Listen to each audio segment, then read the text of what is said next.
America जैसे शक्तिशाली देश को धूल चटा दिया। इसके बाद पूरे विश्व के जाने माने पत्रकारों का एक सम्मेलन हुआ जिसमें वहां के राष्ट्राध्यक्ष को बुलाया गया और उनसे प्रश्न किया गया कि इतना बड़ा विशाल देश वियतनाम यानी अमेरिका और छोटा सा आपका देश वियतनाम, फिर भी आप अमेरिका को युद्ध में धूल क्यों चटा दिए भाई? कैसे, आखिर ये कहां से आपने सीखा? तो वियतनाम का राष्ट्राध्यक्ष का क्या जवाब आता है? ये मैंने एक राजा से सीखी। तो पूछा गया कि आखिर वो कौन सा राजा है?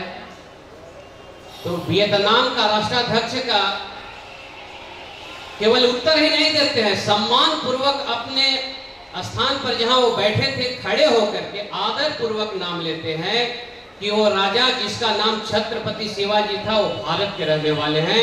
यानी हम उनसे प्रेरणा लेकर के अमेरिका जैसे विशाल देश को भी युद्ध में धूल चटा दिए।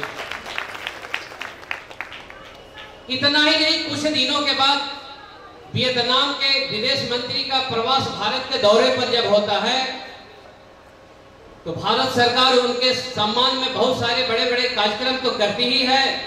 तत्कालीन उस समय की जो सरकार थी दिखाने के लिए दिल्ली का लाल किला और महात्मा गांधी का जो समाधि था वो दिखाने के लिए ले जाते हैं। लेकिन देखने के बाद वियतनाम के उस समय के विदेश मंत्री का प्रश्न होता है कि अरे भाई, दिल्ली का लाल किला तो मैंने देख लिया, महात्मा गांधी का समाधि स्थल तो देख लिया, छत्रपति शिवाजी का समाधि कहां है? अब इतना कहते ही सारे जो सरकारी कर्मी थे वो आनंद फानन में योजना बनाते हैं कि अब इनको तो रायगढ़ ले जाना पड़ेगा। अब पूरी तरह से योजना बनती है आनंद फानन में कि शिवाजी का समाधि रायगढ़ में है। वहां पर वियतनाम के विदेश मंत्री का जब दौरा होता है तो जाने के बाद अपने बैग में वहां का मिट्टी का धूल उठा करके वो रख लेती है। अब मिट्टी का धूल उठा करके अपने पर्स में रखना, ये देख करके वहां जो उपस्थित जो पत्रकार बंधु थे, स्वाभाविक है उनके मन में जिज्ञासा आ जाती है कि आखिर ये आप क्या कर रहे हैं? मिट्टी उठा करके आप अपने पर्स में रख करके आप क्या करेंगे? तो वियतनाम का विदेश मंत्री का जवाब मिलता है कि ऐसे देश की मिट्टी है जहां छत्रपति शिवाजी जैसे व्यक्ति पैदा हुए हैं, यहाँ की मिट्टी को ले जाकर के मैं अपने देश की मिट्टी में मिलाऊंगा ताकि छत्रपति शिवाजी जैसे व्यक्ति का वहां भी जन्म होगा। ऐसा अपना देश भारत है। ऐसी शिक्षा आज जो मिलनी चाहिए, मिलती है क्या? ये हम सब के लिए सोचने का विषय है। आज शिक्षा हम देते हैं। भारत कभी विश्व गुरु कहलाता था, सोने की चिड़िया कहलाने वाला, यानी हमने नहीं कहा, विदेशियों ने कहा, धन्य धान्य से भरा हुआ जो अपना देश। कभी 52 विश्वविद्यालय पूरे देश में चलते थे, नालंदा जैसे विश्वविद्यालय निकट में ही है, पूरे विश्व के लोग शिक्षा ग्रहण करने के लिए आते थे। आज हम कहां हैं? इसका भी हम सबको अपने पाठ्यक्रम में शामिल करना चाहिए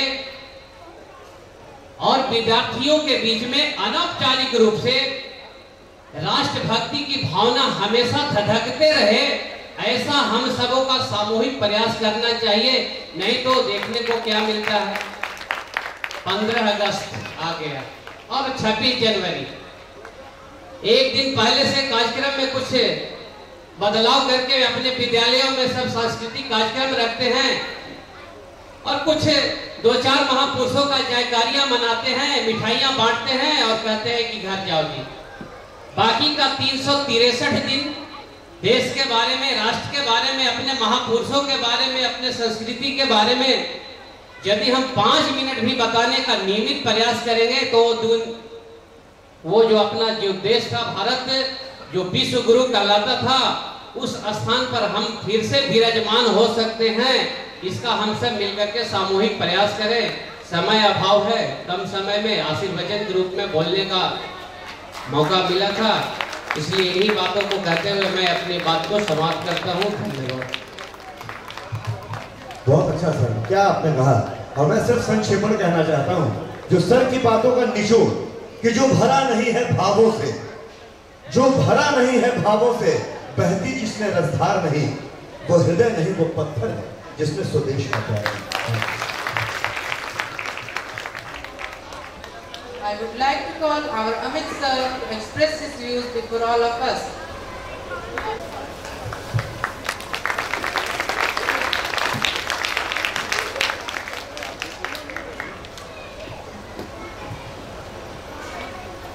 I really thankful for Raju sir for giving us a great opportunity to talk about our school, Divine Valley International School, and also what was the progress in particular first year.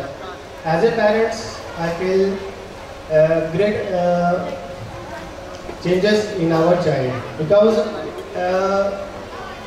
lots of things I can मैं बोल सकता हूँ कि बहुत सारी चीज़ें ऐसी थी जो बच्चों में नहीं थी, और एज ए पेरेंट्स मैंने महसूस किया कि बहुत सारी चीज़ें हैं जो मेरे बच्चे में आई हैं, और बिकॉज ऑफ स्कूल की सिंपलिसिटी। राजू सर खासकर जो हमारे डायरेक्टर सर हैं यहाँ पे हैं, प्रिंसिपल सर जो नीरज सर, ये काफ़ी ज़्यादा कोऑपरेट करते हैं बच्चों को, एक एक बच्चे के साथ मिलना, पॉजिटिव चीज़ ढूंढना। इट्स वेरी इंपॉर्टेंट कि एक बच्चे में पॉजिटिव क्या है उसके अंदर, वो क्या में इंटरेस्ट रखता है, दैट इज़ वेरी इंपॉर्टेंट। और ये पॉजिटिव चीज आउटकम्स जब निकलता है तो बच्चे निखरने लगते हैं, है ना। तो मैंने एज ए पेरेंट्स महसूस किया कि डिवाइन वैली इंटरनेशनल स्कूल एक बेसिक चीज़ पे काम करती है। वो है क्या कि बच्चों के अंदर जो छुपी हुई प्रतिभा है उसे उजागर करना और निखारना और उन्हें इस समाज के लायक बनाना, ये बहुत इम्पोर्टेंट है स्कूल के लिए। मित्रों, मैं आज के माहौल के बारे में आपसे चर्चा करना चाहता हूँ, बताना चाहता हूँ कि आज का जो समय है, कहा जाता है कि अगर बच्चे के साथ आप मित्र नहीं बन सके, दोस्त नहीं बन सके, उसके सहपाठी नहीं बन सके, तो एक अच्छे गार्जियन आप नहीं बन पाते हैं।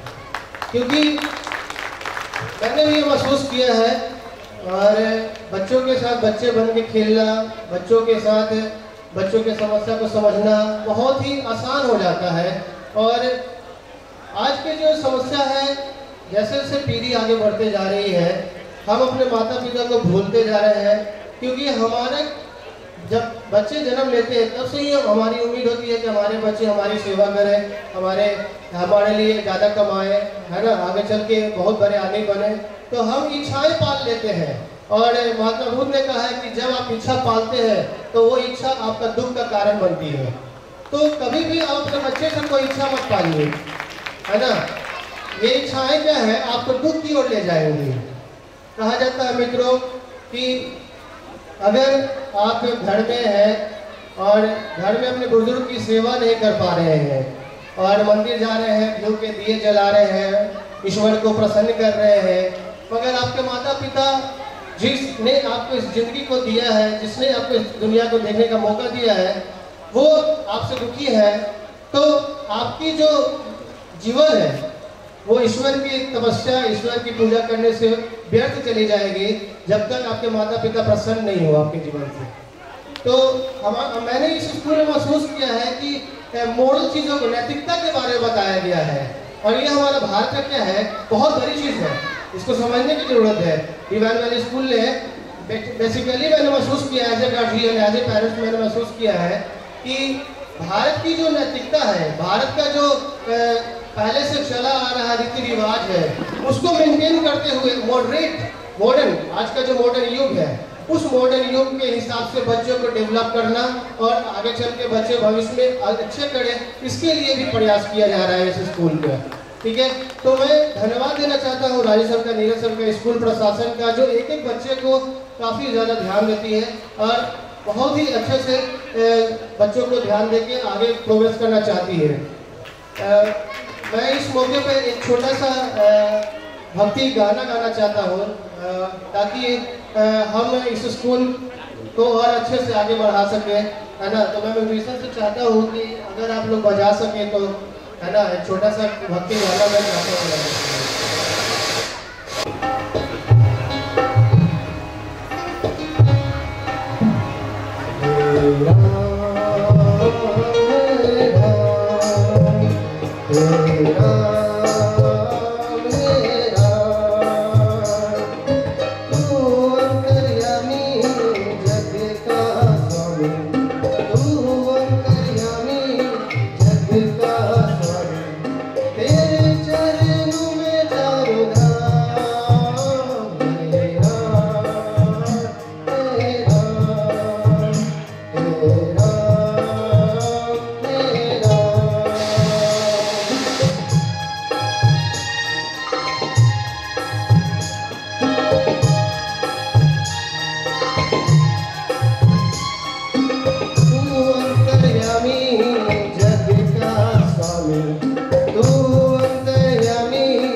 बहुत बहुत शुक्रिया सर, आपके सामने सुनाने जा रहे हैं। बड़ी अच्छी आवाज है सर की, और तालियां एक बार फिर से होनी चाहिए। बड़ा ही हौसले की बात है इस मंच पे आके गाना।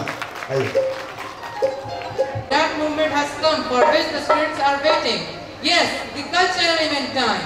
So guys, our today's performance is Welcome Song, and this performance is presented by Annu, Sonvita, Pinky, Sneha.